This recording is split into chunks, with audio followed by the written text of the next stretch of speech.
Hey guys, it's your boy Eli from the Geek Centurions, back for another Watchmen review with the good old Joey over here. Sup? That's what it makes sense. So this is the 6th episode. This is the episode where we basically come back from Angela's her basically taking so many of those nostalgia drugs that she basically goes a little cuckoo. She's the past of her grandfather. Yeah, she gets a blast from the past in more than one way. So I mean, there was a blast towards the end. I guess, yeah, you're right. Yeah. So the episode's called This Extraordinary Being, which is probably a reference to something. I'm starting to realize that a lot of the titles are references to something involving, something's related to something. So kind of like how every chapter of Watchmen ends with a quote for somebody. It's kind of like that. It's usually based on something. Like last week's episode, A Little Afraid of Lightning was a reference to, I think it was 13 Leagues Under the Sea. Captain Nemo. Isn't that 100 leagues, 10,000 leagues under the sea? Yeah, something like that. So that's, I mean, I feel like that's an interesting thing to note. But, yeah, you know, it's a pretty good episode. In my opinion, it's a good episode. What's your opinion? It's certainly an interesting episode. I'll say that. I think, yeah, the whole, I guess our sort of theory about like how I think you've mentioned that like how like the show's creators mentioned like that like the more episodes that come out, the more things start to make sense. This is definitely like one of those episodes that were like, oh, okay. Yeah, a lot of things are making sense now. So for those of you guys who are listening to us or watching us, the way we like to do is we kind of like interchange at the times. We go into a breakdown of the episode and then talk about our thoughts. Sometimes we start off with our thoughts first and go through the breakdown. I think this one we'll just start off with our thoughts then go to the breakdown, and then usually at some point we like to go into full spoilers about our deep thoughts of the show. So yeah, I think you're right. I think this is one of those episodes where it reveals a lot of stuff, especially when it comes to Angela and her relationship with Will. Was that his name Bass, right? Yeah, I believe his last name was Bast. Yeah. And so we find out more about him. Oh no, it's Reeves. Oh, it's Reeves. I'm thinking of the. No, you're right. I'm thinking of some other stuff. So. Yeah, no, it's a lot of stuff's revealed. I like how it's shot. It's probably one of the more better shot episodes. I love the camera work on that one. But essentially, yeah, it's a good episode. It continues to intrigue me as we go along. Sadly, there is no Adrian Veidt storyline this episode. Yeah, that's kind of like if you've been following the show, it makes sense why there is no Adrian like segment, because it's essentially sort of like the entire episode is basically like a huge flashback into Will's past and all the stuff he's done, and it just wouldn't like tonally make sense to have like just a weird random cutaway to see what Adrian Veidt's what kind of crazy kooky adventures he's been up to. Yeah, so that's the second part. So this is part of the breakdown where we start off. So the episode starts off with a scene from American Hero Story, which is this world's equivalent to American Horror Story, American Crime Story, all that good stuff.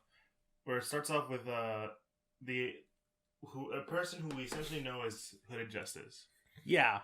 And he's being interrogated to, reveal his face, he's being coerced, and it eventually leads into a very Zack Snyder-esque fight scene. Yeah, like, again, like, it feels like they're trying to mimic that, like, the Watchmen movie from, like, whenever we see that American Hero Story stuff. And I don't know if it's, like, supposed to be really meta or not. Like, a lot of people have talked about that. Where it's very reminiscent of Zack Snyder's 2009 film. Yeah, like it's super weird because I feel like it feels like they're trying to say something about that, but it doesn't really come clear. Well, there was a point where Petey talked shit about it. Well, I mean, yeah, they say that, But like, I'm guessing that's sort of like Yeah. they're just gonna continue to do that on occasions. They'll just cut to an American hero story, stuff like that. But yeah, it's certainly interesting because I think, it like either trying to like he's being interrogated by like 2 FBI agents, if I remember correctly. Yeah, and there's like a lot of them. It bounces back and forth between the one thing that a lot of people kind of know about Hooded Justice, or essentially is that he might have or could or really was in a gay relationship with Captain Metropolis. Yeah, and they were essentially going to use that. Yeah, because in was it the last episode, we see a scene where they're they're doing a thing. Then they're banging. Yeah, they're doing a thing. Yeah, it's yeah, they're going at it like two bunnies. No, I'm just kidding. But no, well, later on we go back to the present where Lori's trying to get Angela to sign a waiver saying, hey, we need you to pump out. We need your approval to pump whatever those pills are doing to you out of your body now. Yeah. And as soon as they're saying that, she's starting like getting flashbacks. She's getting she's seeing like people doing a little drum roll kind of stuff, and then we slowly lead into the past with Will being basically graduating as a cadet. Yeah. For, which police department was it again? I think they're in New York. Okay, see, that makes sense. I was wondering the whole time, like, how did he get to... No, because they mention, like, they talk about, like, Harlem later in the episode. Right, that's right. Yeah, I'm pretty sure they're in New York. Yeah, and,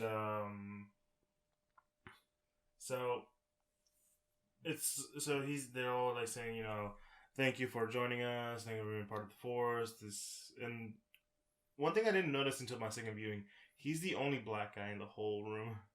Yeah, in the whole Force right now. Well, no, there's a lieutenant that's also a black man. I can't remember his name because apparently he was a real life policeman who was the first one in history for New York. Yeah, so I can't really remember his name. I'm sorry, it might be in there later, but so everyone's getting like thank you for serving. Please be careful. All that kind of stuff. This is the chief is saying to everyone except for Will, because he just skips past him like nothing. Yeah, and it's the lieutenant that comes and like does that whole thing for him, like thank you for joining and like be careful out there and that kind of stuff. Yeah, and then he drops an interesting thing called Cyclops. Yeah, he's beware of the Cyclops. Yeah, like before he like goes off, he just whispers in his ear, "Beware the Cyclops." Mm-hmm. Which Yeah, and then he goes off on his first duty. He finds I like this is establishing shot of what time period this is, because there's a moment where you pass by a newsstand, and they mention the whole Nazi stuff. So we're now in World War II kind of area. Yeah, it's sort of like it's sort of the 40s, 50s kind of thing. Mm-hmm. And so we see a man. I think his name is Fred. His name is Fred, right? The big old dude. Yeah, probably. Yeah. There's this character introduced to. His name is Fred. He out in the open throws a Molotov into a Jewish deli. Yeah, and like right in front of Will too. Will like notices he's about to do something. He's like, "Hey, stop!" It's like, just make me. Like I don't care. And so Will has him arrested, and throughout the whole process, the guy is telling him, Fred is telling him like, I'll be out in under a day, right? Like, you're not gonna keep me like down. Well, yeah, Which makes you and later on it's confirmed that because like he comes in, some officers come in and take him away from him. They make him apologize to Will for calling him certain things that he shouldn't have been called. And literally I want to say it was the next day. It seems like it. Like the next day, the way it's shot. So it's like, first of all, it's all shot like if it was a one take. Yeah, I think it's edited that way because obviously there's like a bunch of scene transitions where it just like goes to like a building and then it transitions into night and then pulls back in and like stuff like that. Mm-hmm. So like it's definitely not like a full like actual like one take shot. Mm-hmm. It's edited that way, which is interesting enough, I guess. Yeah, from your editing, what are your thoughts on it from an editing standpoint? It's fine. I mean, they did a pretty good job. I mean, I didn't notice the jumps, so that's a good job from Joey. I guess I'm not like a editing critic, so All you know is that one movie didn't deserve it. Whatever. Let's get back to talking. Yeah. So it's a back to topic. They make an interesting note of something that I really like. That I really liked is that when they come up to a newsstand, Will comes back up to that newsstand. The newspaper guy offers him Action Comics #1. Yeah, like just to enforce that this is a DC product. Well, I mean, yeah, but isn't that also just like in terms of the lore of Watchmen that there were comic books? Yeah, because there had to be an inspiration, and the fact that it's a Superman, the first book that includes Superman Action Comics #1, and reading Doomsday Clock right now from DC, it's kind of like this weird thing that there's this interesting connection between Superman and Dr. Manhattan, but that's in a different sequel that has no relation to this series at all. But he's offered it, and then he gets a little reminder of his past because the whole. Oh, sorry, that was my phone. No, but he gets a reminder of his past because like the whole story of Clark was that his father put him in a spaceship and sent him away to be saved from like basically mutual destruction. Yeah, he relates to that because that's what happened to him. His dad sent him away from being burned alive. Well, yeah, being caught up in the Tulsa massacre thing. Yeah, and a lot of people have made that connection with Will and Superman. Really, this child who was sent away and stuff. Yeah, I just like now seeing that kind of makes a lot more sense because the way this story goes on, it makes sense why that connection was there and why probably there was an extra connection during what was it, episode 5, the one with the baby. I think so. Yeah, but so going back to topic, as soon as he starts looking at the book, he gets bumped by Fred again. Yeah, and he sort of gives that taunting, like, I mean, I told you I'd be out. Yeah, he's like, I told you. And so Will goes up to the precinct and asks, "Why did you guys let him out?" He clearly did it. He even did it on broad daylight. Well, it wasn't daylight, but you know what I mean. Yeah, he did it in front of me. Like clearly, he's responsible. And I think the guy at the desk is sort of like, "Listen, man, like you don't want to get involved in this. Like I'm trying to help you out, dude." Yeah, and like the thing about it is that like one of the officers that was taking Fred away was also doing like this like weird hand thing on his head, which we already have figured out has to do with the whole Cyclops thing. Yeah, like the one eye kind of thing. So, he goes out, he leaves, and he goes out for a walk home, only to be cornered by some police officers, and specifically one that helped him out in a sense to get rid of Fred, but really it didn't happen. And so what happens there is that he gets beat up, and he's literally lynched. Yeah, they beat him up in like in a back alley, take him to like a cemetery, I think, right? Yeah, it was some kind of there was a tree involved. Yeah, there was a tree involved. And then they pretty much like go through the process of like trying to lynch him, and then like after maybe like a couple minutes, they decide to cut him down. Yeah, as a warning. Yeah, like basically that whole scenario was them being like, "Listen, don't get involved in any of this business, or next time we'll kill you for real." Yeah, and I think I kind of have an issue with that, but at the same time I'm able to overlook it. Right. In terms of a story, where for me that scene was not only good, it sets up the conflict, but I feel like why don't you just kill him off kind of thing? But Same time, if you kill him off, it attracts attention that you might not want. Yeah, it's considering that he's also, you know, a police officer. You know, like I feel like he's if the police state, like, you know, if the police precinct or whatever is definitely corrupt, then they probably know like they need to like that whatever stuff they're doing behind, they need to keep it a low profile.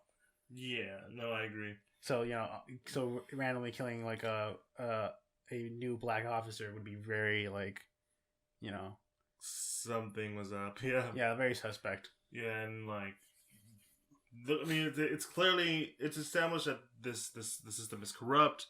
That as much as this is gonna sound kind of political, because at this point it's a very what's the word I'm looking for? What? Well, it's gonna touch subjects that it's not gonna be liked by a lot of people. Let's go with that. Where Possibly. like the whole system is corrupt. It's out against African Americans and all that kind of stuff. Which, if that's your belief, you know, if you don't believe in that, whatever you do, all right. But essentially, it's established that this is how the system is. Will wants to, you know, change that system. Yeah. And, you know, he's walking home. He's. By the way, one thing we didn't talk about is that every now and again it'll switch between him and Angela. Yeah, like, because, you know, Angela obviously took the nostalgia pills. She's experiencing all his memories.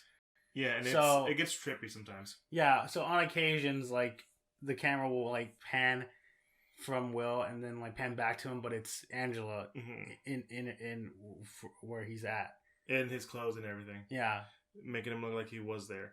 So yeah. The reason I brought that up is because literally after the whole precinct thing, well, no, the graduation. Sorry, he's talking to what's basically his wife. Yeah, and she says that you are an angry man. That you won't let the past go, which is kind of mirrors Angela's whole story too. Kind of, yeah. Because like her whole thing is that she can't let go of the past. She went through a lot of stuff, you know, the White Knight kind of thing. Yeah. So she knows a lot of she has a lot of anger in her past, and it's this kind of going back to like I think it was the last episode, 2 episodes before with the whole legacy thing. You know, it's kind of the running motif right now, and so what I really liked about what happens next in Will's story is that he sees 2 people getting mugged by a group of guys, and he is angry. He is angry, and so he takes a mask that they put on him while he was in the middle of being lynched. He pokes holes through it, puts it on. By the way, he still has like the noose around his neck. So he puts on the mask and goes in and beats some guys up and save those 2 people. Yeah. And that is where we have, and where a lot of people have speculated that is true, that is where we get our birth of Hooded Justice. Which is interesting because the episode starts off with what people think of Hooded Justice as. Yeah. This sort of, you know, well, the whole thing with Hooded Justice is that Hooded Justice has no one knows who Hooded Justice is. He's the first superhero and all that stuff. And so they made up these stories kind of stuff, which is kind of like what American Hero Story is about. It's like all these like stories that people that think they know about the Minutemen, but isn't really, from what PD has told us. Yeah. And now we get the full confirmation that Hooded Justice was Will Reeves. The reason he has all that, he looks like a hangman kind of guy, because he was at the process of being hanged. It's kind of like a Batman thing where, you know, Batman dresses up as a bat because it was his childhood fear. So now he wants to strike fear onto his enemies. So it's kind of like the thing where he wants to, I don't know, I guess give a brighter image. I don't want to say brighter image. That's kind of fucked up, wouldn't it? Kind of, yeah. Yeah, but no, sort of bring this sort of beautiful, sort of like this, I'm just losing my words today. I can't really think of what's the right word to say. But I think the one I'm trying to go for is that this interesting view of taking an image that's supposed to strike fear and making it more of justice, I guess. I guess. I think what you're trying to go for is that he's taking it like his situation and essentially like what happened to him and essentially turning it into like the thing that powers him in a way. Yeah, that's what it is, and it goes back to what Laurie would say about people who wear masks as the way to escape their fear or whatever. Yeah. So it comes all. So this is where it starts to make a lot more sense, like you said earlier. It comes full circle. Yeah. Yeah. So I don't know. I mean, do you think I'm just overanalyzing or just like? No, I think I think it's a solid analysis. It's a. No, I think it makes sense in terms of like just looking at how all the characters sort of interact and like. I sort of like, kind of want to put this in the spoiler one, but considering how it's just the big plot point, you kind of like can't gloss over it with the spoiler because it's going to be told anyway. And plus, a lot of people figured out that he was Hooded Justice. I mean, that's up to you, I guess. I mean, I don't know. No, but we do have one spoiler thing to talk about, so it's like I was just trying to think where would be a good place to talk about spoiler, but I think I got a good one. Unless you want to mention that. I mean, I don't know what you're talking about, so. Yeah, well, we'll get there when we get there. But no, he goes back to his wife. He admits that he is angry. Because, I mean, I would be too if someone tried to kill me. But, so, he takes up the whole idea of being Hooded Justice. Because it was the only way for him to actually find justice in this whole system that is made to go against him. So now, I guess this is where the whole idea that he was a white guy came from, is that his wife gave him the idea to to make himself look more white. Yeah, like she essentially like would put makeup around his eyes and eyebrows or whatever, just to like, because the only place you saw like his skin where his eyes were. Mm-hmm. So yeah, she painted it like his surrounding eyes like to look like a white person. Yeah, because like in her words, no one, if they knew it was a black guy, it'd be a lot more worse. If it was a white guy, they'd be more lenient towards it. No, I think something like that. Like she was like sort of like if they want to hear, they're gonna appreciate it more if it looks like if they look like them. Yeah, something like that. It's kind of it's kind of messed up if you really think about it. But considering the times. I mean, yeah, like a African American going around beating people up, dealing vigilante justice in the 40s would probably have would not go well in terms of how society acted at the time. So from there we find out that Fred owns a little store that was a rival towards the deli that he burned down earlier, so that's why he burned it down.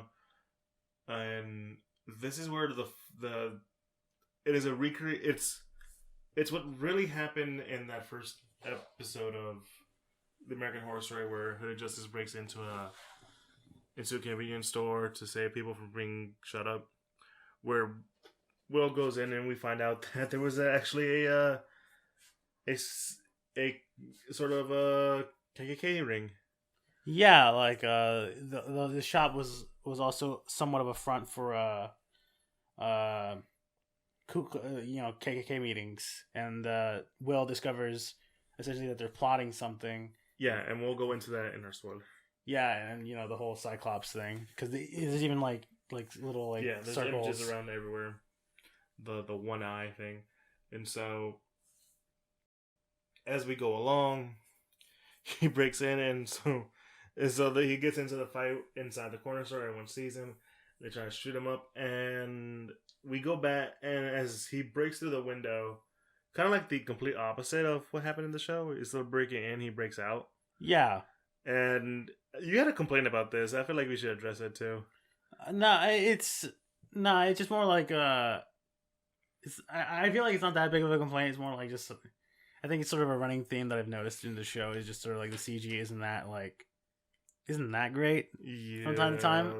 That was very not good.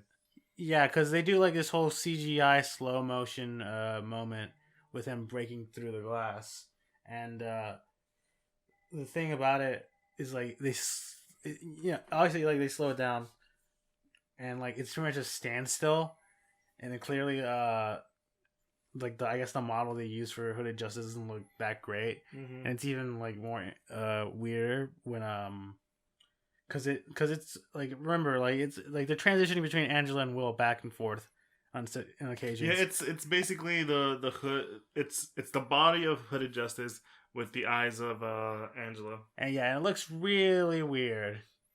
Really, really weird. Like you would think that because it's in black and white, the CGI wouldn't be that noticeable for it, but it actually makes it worse. Mm-hmm. I don't know. That's just again that's sort of a thing that I've noticed. Yeah, it was very. Yeah, and so that's when Lori comes in. She tells her that we're gonna try to get you out. You get her husband Cal in to do some like keywords to bring her back. Yeah, back to reality. Back to reality, and it clearly fails because we're still in there. Yeah. And we get our first introduction to Captain Metropolis. Yeah, like his his civilian getup. Because he comes in to Will's house, and I think this is like it feels like it's like probably like definitely a couple months later. Yeah, it's been a couple. I would say a year or two later, probably. Yeah, because Captain Metropolis shows up and pretty much sort of like sort of questions Will about like he wanted to know if Hooded Justice wants to join up in a new team like the Minutemen. Yeah. And so what eventually happens is that he kind of and the guy the Metropolis basically kind of figures out that Will is Hooded Justice. And then it cuts to them banging. Yeah, which you want to get into that into the spoiler, or you want to go do it here? I don't know. It just like it happens. I still don't understand why it even happens. No, I'm with you. I feel like, but for me, it was more Will was kind of just using it to have the resources. You know what I'm saying? Yeah, I mean, I guess because the thing with the Captain Metropolis brings up is that I'll help you out so long as you join us. Anything you need, just let me know. I'll just keep your secret. We'll help you with what you want. Yeah, that's sort of yeah. And I got that from it, but it's just I get what you're saying. I get what you're saying. It just felt off. But after that, everyone's happy to see Hooded Justice as part of the Minutemen. And I like how they kind of faded out the rest of the Minutemen, like the comedian, Silk Spectre, Owlman, Mothman, and those guys. Yeah, it is pretty interesting. But yeah, no, I think because I think Will also sort of like tries to bring up because I understand what you mean by like Will using the Minutemen as a resource to like stop like the Ku Klux Klan. Because like he sort of like when he's like getting interviewed, he sort of brings up like the fact that there's like seems to be like this conspiracy like going on that with the Ku Klux Klan that they might be planning to do something. But Captain Midnight, not Midnight, Captain Midnight. No, it was a different character, bro. Yeah, no, not that. I don't know why that came out. Metropolis sort of like kind of butts in and is like, oh yes, we're trying to stop this villain who's going to use like sun rays to like. Yeah, a very cheesy, hokey kind of thing you expect from heroes of that era. Yeah, like comic book heroes. And it's kind of funny how they how they try to play off something that's very, you have the Ku Klux Klan, which is a very real, very sort of dangerous thing, and just try to cover up with like a little fun kind of jokey thing. Yeah, it's definitely like kind of weird, and it's even more like apparent that Mm-hmm. Captain Metropolis and possibly the Minutemen probably don't really much give that much of a shit when when he reveals like they're like sponsors or whatever, being like this bank. Yeah. And like the image has like one of the heroes essentially putting a African American in handcuffs. So yeah, the one of the images that were quite noticeable in the first episode that I don't think we mentioned.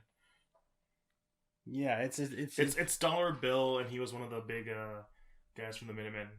Yeah. So yeah, it's kind of messed up. And so later on, we know that years pass by because Will has a kid now, a son, and his son is very interested in this whole like superhero gig.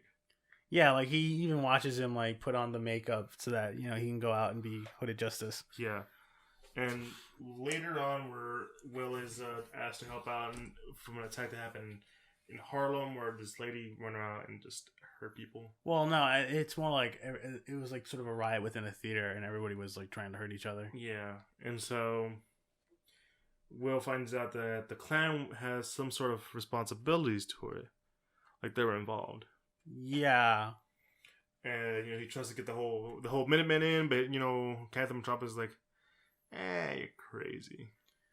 What you're saying doesn't make any sense. This doesn't seem to be. This isn't a problem for the Minutemen. Yeah, a problem for the blacks. Okay, sure. Fuck you, dude. Yeah.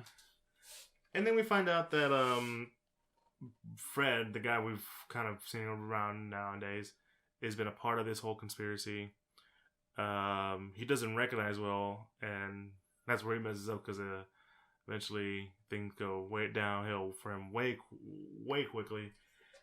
And then Will goes in to this warehouse where it's all being planned, and he just cleans shop. Yeah, he absolutely just kills a bunch of people. Yeah, he just goes around, and then we find out why that riot was happening and what was the cause of it. By the way, it was, again, nicely shot sequences all around. I love to use the music in this one. Well, yeah, it's a lot of old timey like music being played in the background of like pretty gory fight scenes in a weird way. Yeah, kind of just the contrast and all that good stuff. But once he finds the stuff he needs, he burns it all down because God forbid we have that again. Yeah. And then he comes home to probably the worst thing you could imagine: his son putting on the hooded justice stuff. Yeah, and he gets very upset about it. He goes and tries to wash off everything. Yeah, wash his face off of the paint and that stuff. And we find out it's probably a lot worse because his wife is now going to leave him because she knows that this life is basically taken over him. Yeah, like, becoming a vigilante has consumed him. And that she's she's taking the kid with her and moving him back to Tulsa. Yeah. To which Will is very adamantly against doing anything like that. Yeah, he does not want to go back there. And we go back to the presidency, which we'll go into in our spoiler. The big reveal of how, Judd got killed. Yeah, like, because obviously, like, Will was there when it happened, so it finally shows us what exactly happened to Judd and how, Will was able to do it. Mm-hmm. And then it, I think finally, Angela's able to wake up, and she wakes up in True's room, which, by the way, we forgot to mention this, but the pills are made by True Industries. Yeah. I think Angela, mentions that, like, when she's sort of explaining, like, the process of how they did it. Oh, no, it was Lori. No, Lori, my bad. Like, Lori explains the process to Angela, like, how they created, like, those nostalgia pills, and mentions that, True is behind that. Yeah, because nostalgia was originally a product of Adrian Veidt, Adrian by its company and will refurbish it as something for people who want to have it. If the problem is too many people used it, they overdose and Yeah, that's the whole thing. And so that ends the episode. And yeah, like I said, I loved a lot of the shots that were done in this episode. It's probably the most I don't want to say cinematic, but a better cinematography than most of the episodes that came out. Yeah, I definitely understand that. Yeah, like that makes a lot of sense. It definitely does look a lot pretty sometimes. And the black and white aesthetic is definitely obviously an obvious interesting choice to do because it's the 40s, black and white, that makes sense. And it can also give me the situations very black and white. Yeah, I guess from Will's perspective. Mm-hmm. And yeah, it's a great episode. It looks like we're not leaving the whole flashback sequence, and I think a lot more is going to be revealed in the next episode because we only have 3 episodes left for this season. Yeah, I believe. Yeah, it's definitely going to be very crazy. It's going to be really interesting to see how they wrap this up in 3 episodes. Yeah, and not to mention, there's this whole question of whether or not Dr. Manhattan's going to show up. Yeah, granted, it's not really mentioned in this episode, obviously, but it's a bit of a recurring theme throughout most of the show. So, yeah, and so I'm very interested to see where that plays off. Now, at this point, I think we should go into spoilers. There's only one big spoiler, and that's because it's a very important plot point that I feel kind of outweighs the plot point of finding out that Will was Hooded Justice.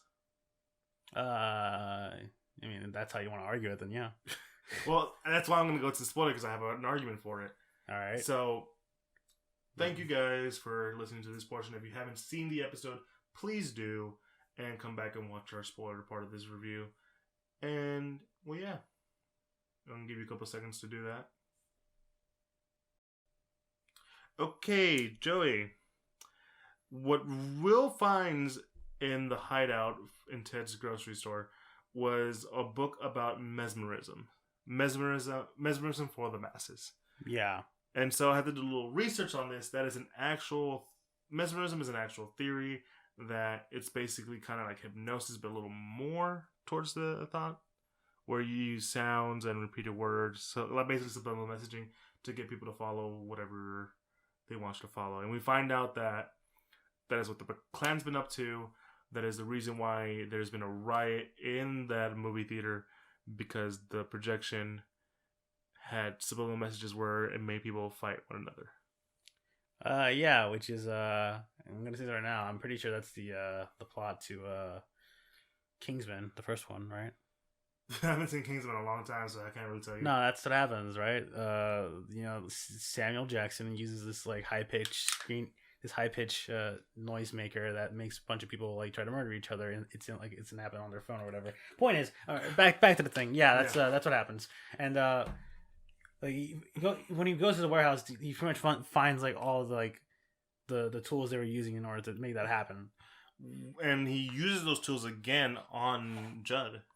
Yeah. Well, a more modern version of it, I guess. Yeah, because basically he just does he has a flashlight. Yeah. With him, and he just pretty much does a strobing effect on him. Which, by the way, was a warning in the beginning of the episode. So if you are not into that, please do not watch this episode. Well, I mean, just be aware that that's gonna be happening. Yeah. Yeah.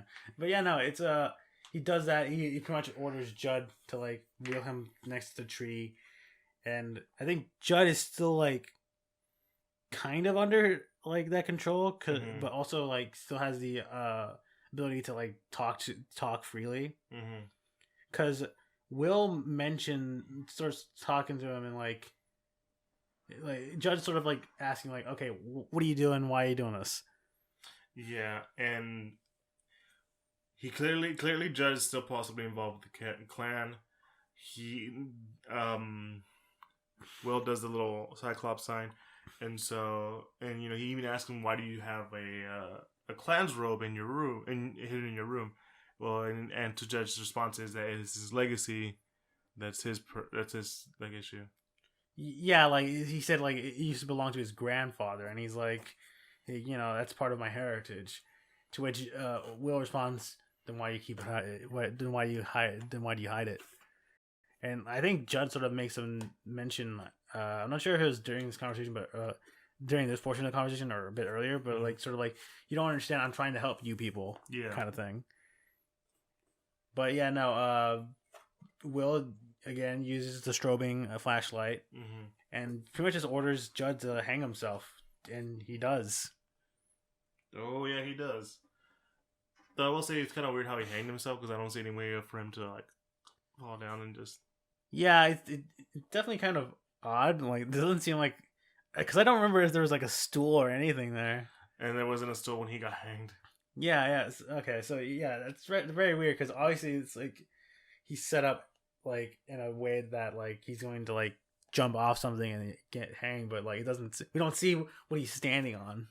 So I find that really weird. Like, does like this weird hypnosis thing make him like have like superpowers or some bullshit? I don't know. Or maybe a counterweight kind of thing. Yeah, maybe. So yeah, that happens. And so my theory as to why this is a bigger reveal than the Hood of Justice is because throughout a lot of the season, there's the implication of the big one eye. So it's gonna come back later on. I think what's bound to happen is that the cavalry are gonna use a very similar thing to incite another big issue, big attack, and they're gonna try to blame it on another squid attack, I guess. Because I forgot that last week's big reveal about the portal was the big issue as to why people thought that there was a giant squid in New York. Right, because I think last episode, the senator, well, I guess to be fair, like, we know that like it was Adrian Veidt that created that giant squid and caused that attack on New York. Not like, and it wasn't an extra dimensional being that came through like the portals, which was being like made in New York. So yeah, so I guess that makes sense, because like again, like, because I think they mentioned that like essentially they want to like continue like stoking fear in the public so that they can still have control. Exactly. That's my big theory about that, because they want to instill fear, and what better way to use fear than use like the biggest fear, which is a race riot. I guess in a weird way. Well, I mean that's a big fear some people have nowadays. Well, I mean, I guess in terms of like the world that's set up in this show, then yeah. And it kind of makes sense because the way people are reacting in this world. Like, there's a lot of people who are upset with the whole reformation stuff. A lot of people are upset with the way things are going. So you want to stir up the pot and sort of kind of do all that stuff. You know what I'm saying? Yeah, I guess. Yeah. I don't know. That's my theory. I could be wrong. But, aside from that, I think this has been... That is probably the bigger point. We'll wait and see what happens next. The preview for next week pretty much goes in... We're going to find out more about Angela's past. And I'm pretty sure we're going to find out what True's whole plan is, along with what's going on with Adrian. Yeah. Which I'm very excited to see what happens. Yeah. It definitely looks interesting. I will say this gives more weight to what happened in the past few episodes. Like in what way? Like, well, who Justice is, why Will is doing the stuff he does, this whole idea of legacy and anger and all that stuff with like certain people, and just to mention like how this world is reacting to the whole Adrian Veidt stuff. Yeah, the whole squid stuff. It's just it's good. It just you just gotta follow it all the way through. Yeah. So yeah, I think that's about all I have. Joe, you got anything else to say? No, I think we've covered everything. Yeah, because this has been a very this show. I was right about this show. I feel like the further you go, the better you have an understanding. The better it's centered around. You come to enjoy it a lot more. Like just watching it every once in a while is kind of okay, but you gotta watch it as it goes along. But I just wish this was more of a binge. I wish we could just binge this instead of just waiting every week. Yeah, well, I feel like that affects it a lot. I mean, what are you gonna do? I mean, yeah, I'm not the one in charge. But yeah, guys, so that's been our review of episode 6. This extraordinary being, Watchmen. It's a good show as always, in my opinion. Yeah, I think it's a solid show. It's a good show. So be sure to catch us on YouTube, Castbox, Google Podcasts, Apple Podcasts, Spotify, Castbox. Did I say Spotify again? No. Spotify, Castbox. I think I said Castbox again, didn't I? Probably. Okay. Pandora and all those good podcasting sites. YouTube for the videos, as I said earlier. Follow us on Instagram. Twitter's coming up. We have a Facebook. Go check that out. Please subscribe to us. Help us in any way possible. We have a Patreon. That is the best way to help us out in order to get ourselves more out there and provide for you guys a lot more greater stuff. And, well, yeah, I think that's about it. Yeah, I think we're done. Yeah. Well, this has been good old... Hi, Joe. And this has been your boy Eli with the Geek Centurions. And, yep, it's time to sign out. Peace.